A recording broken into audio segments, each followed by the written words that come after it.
গ্রীষ্মের আগেই তীব্র তাপপ্রবাহে মুখোমুখি কুয়েতবাসী।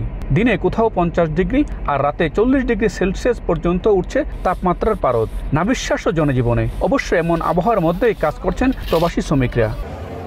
এ অবস্থায় শ্রমিকদের স্বাস্থ্য সুরক্ষার বিষয়টি বিবেচনায় নিয়েছে কুয়েতের সরকার। আগামী আগস্ট মাস অবধি বেলা 11টা থেকে বিকাল 4টা পর্যন্ত খোলা জায়গায় শ্রমিকদের কাজে নিষেধাজ্ঞা আরোপ করা হয়েছে। শুধু তাই নয়, আইন না মানলে 200 কুয়েতি দিনার পর্যন্ত আর্থিক জরিমানা ও কোম্পানির লাইসেন্স বন্ধের হুঁশিয়ারি দিয়েছে দেশটির public authority for man power.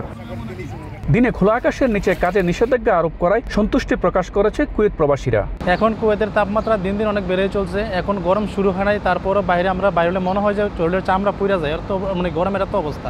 এদিকে বিধিনিষেধ মানা হচ্ছে কিনা তা দেখতে আগামী 3 মাস বিভিন্ন সেক্টরে অভিযান পরিচালনার কথা জানায় কুয়েতের national centre for occupational health administration. Moin Suman, সময় সংবাদ, কুয়েত।